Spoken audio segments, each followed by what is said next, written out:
Okay, you guys, what is up? The King of Lightning is here today. As you can see, a change of scenery. I am back in LI, and I'm tired as all hell because I was on the Amtrak. I tried to get some sleep.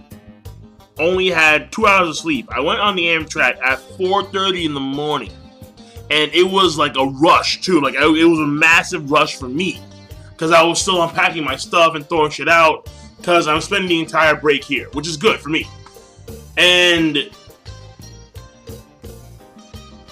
I got 2 hours of sleep, and then not only did I have to take the 9-hour train ride from Buffalo to Manhattan to Penn Station, but also had to take another train from Penn Station all the way down, the LIRR. So that was an hour right there. So basically, I'm tired as fuck. And also, if you're wondering, the PS4 is already gone. They are out of my hands. They're in the wind. Arrivederci, au revoir, shushala, and Inglourious Basterds. Fucking love that movie. Here's the thing, though. The manga stuff is still here. Like, I still have it. I'm gonna ship that out tomorrow to Slasher, who won the Berserk stuff. And then John, he wants 10 volumes of One Piece. I'm gonna give him that because he won as well. So if you guys want to be part of this in the future, you guys know the drill. Go in the box below. Patreon.com. Yeah. Now, this video is gonna be groggy as fuck. Why? Because I'm groggy as fuck. Alright, I'm just fucking like, like a boxer on like his last legs, like dun dun dun dun dun dun dun.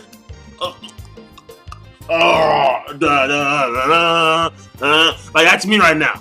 So I'm just gonna talk because I reread this chapter Toriko. So let me just point a few things, right? Let me just do me. Fuck it. Number one, Mappy, this fucking I hate that name. Mappy, when he talks about the night, because I notice how sometimes the night was in quotes, and other times plural, the night was not in quotes. So I think that because of that reason, because the author is clearly trying to differentiate one version of night between another version of night, one without quotes, one with quotes, I think that quoted night means the eclipse. So when Mappy says at nighttime the 8 kings come out to play, that probably means during the time of the eclipse, either right before it, probably it's right before it, they start to become more active, and during the eclipse they're really active. Like they're all over the place doing all types of stuff for some odd reason. We don't know why. But that's my assumption. Because again, if you go back into the chapter, and I read this one because the first time when I did the live reaction, I read it on Manga Stream. Second time round, read it on Batoto. And there were clear distinctions between night and quoteless night. And that to me I think is very important. So I'm thinking again that when it comes to nights without quotes, that means regular night, like regular nighttime, like during the dark, the stronger average creatures come out, like instead of capital 400, you'll see some 800s, you'll see some 700s, but not all that big of a deal. But when it comes to the night in quotes, that means the eclipse, and that probably means, again, we have the 8 kings running around and shit, and that's a problem. So that's number one. Number two is that at the end of the chapter, and by the way, if you're wondering, the live reaction should be right here. So if you want more details specifically about what I thought initially, right here, live reaction. Number two, when you look at what happened during the whole Golden Swamp and the Steel Clouds, I noticed how there's like a foot and like the steel clouds. That threw me off. No, wait, like why is there a foot? But there's like a foot, like a big ass foot. So, I mean, again, I don't know. This foot-shaped cloud could be an actual foot-shaped cloud, and is a phenomena of this particular area of the gourmet world, or it's some kind of humanoid creature that is stepping through the steel clouds that is like above them. Again, I don't know. It could be a lot of things. It really could. It's Toriko. It's very hard to gauge what's going to occur because there's so many possibilities.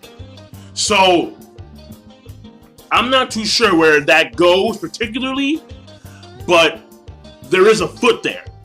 And whether it's a natural phenomena or it's a creature, we'll find out later on in the next chapter, Toriko. And the last thing I want to touch upon this chapter, because the chapter is actually very simple when you break it down, it really is. When you exclude the whole car like going really fast, and then the squid trying to catch up, and then how they're all getting goosebumps. And, you know, when you exclude all the stuff that is, well, no, the goosebumps part is very important. But when you exclude the non-essential stuff, like the chilling and the talking, like Mappy, you're pretty strong yourself since you're able to drink some coffee in the middle of the thorny sea. Okay, yeah, fine. We get that.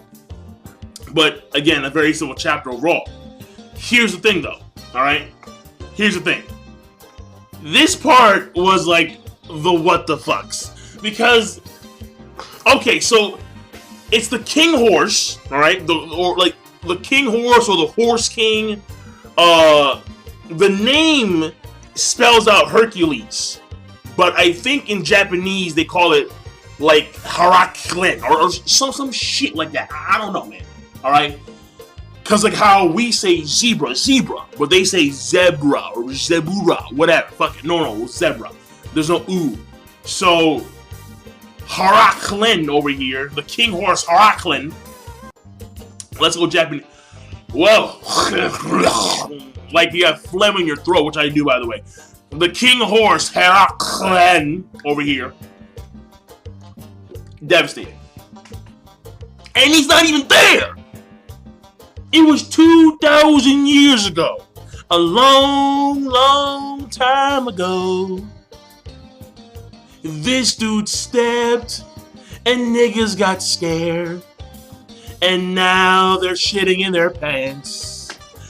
This dude, like 2,000, because he was pissed. Like, yeah, he was pissed.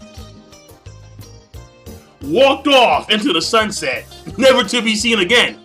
And then 1,000+ years later, in comes Toriko and the boys. Oh shit, fucking force key. It's like, dude, that was ages ago, but that's how powerful this thing is. And how apparently the 8 kings, wherever they go, depending on their mood, if they're pissed off, then they can destroy ecosystems or they can destroy areas just by being there or something along those lines. Because when the horse king stepped, no fauna growed in that area. I'm like, bro.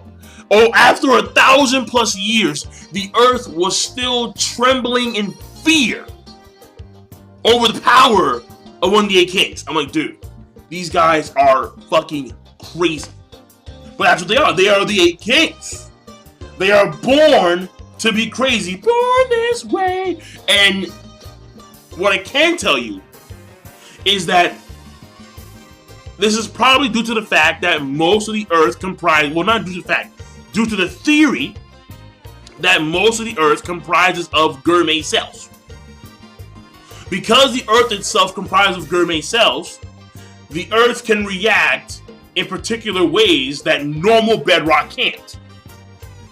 And it is a very good hype factor, I can't deny it, alright? It's a very good hype factor because it makes these dudes like look just disgustingly powerful.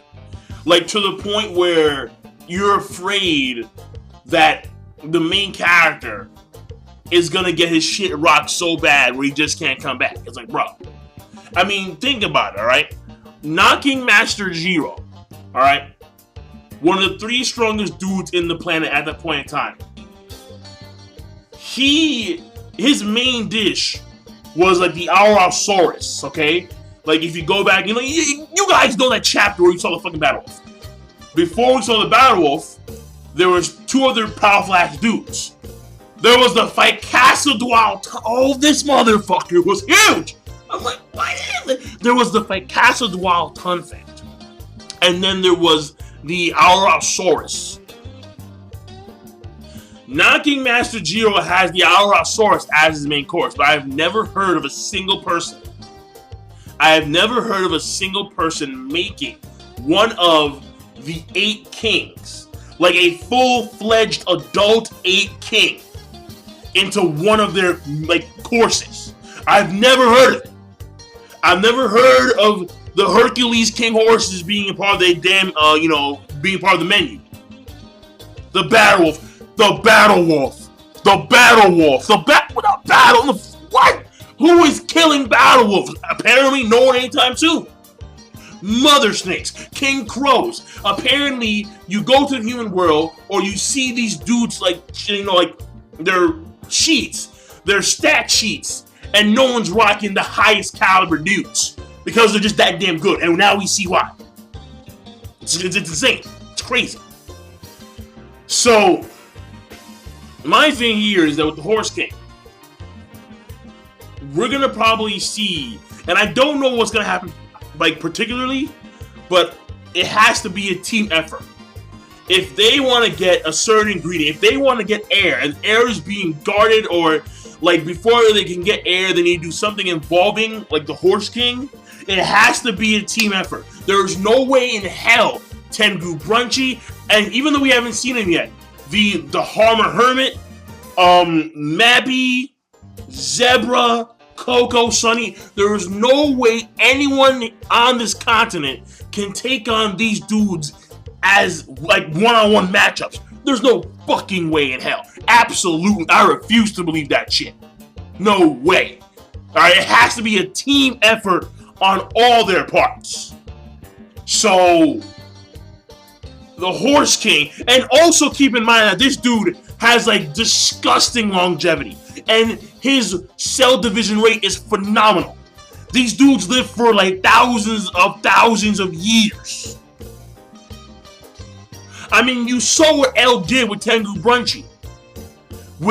I'm going to assume a baby like Hercules Horse King. And he was able to take attacks of Tengu Brunchy. He was able to divide into like multiple clones of himself, with just like the kid version of the horse as his torso, or as his legs. I should say, yeah, as his legs. Well, legs / torso. Tengu Brunchy had to use an attack to infinitely charge Elg's body. But the actual kings themselves, no, it's just too much. It's too much. So, at some point in the future, towards the end of the series, yeah, Toriko will be at that point where he can take on the 8 kings and, surpass them. But at this point in time, there's no way help. So, right now they're going to the bewitching cooking world, and how that works out, the world may never know. We're gonna know, but I'm curious to see what Tengu's gonna do, because Tengu Brunchy, I want him to actually join the main group, right?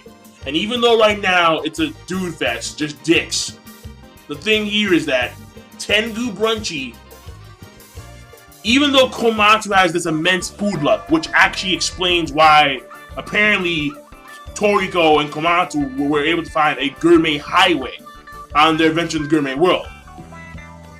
Otherwise, if they didn't, then they'd be dead. But even though Komatsu has immense food luck, he lacks the stamina and the power that someone like Tengu Brunchy has. So then you have two chefs on an almost polar opposite scheme here, where they can both benefit from traveling as a group. And maybe Komatsu will gain some type of power and then we have Tengu Bunchi gaining some type of food luck. So, you know, that whole give and take relationship going on right there. So, we'll see how that goes. But I'm done. So, King of Lightning, this chapter, Toriko overall, I thought it was actually a good chapter. Alright, it was a very simple chapter, but it does give us insight into the 8 Kings. It does give us insight into the standing of the world the way it is. And how Eld only had the torso of a child. But you can clearly see, not only in ability, but also in ferocity and in the sheer size of the kids versus the fucking adults. They're off the damn radar.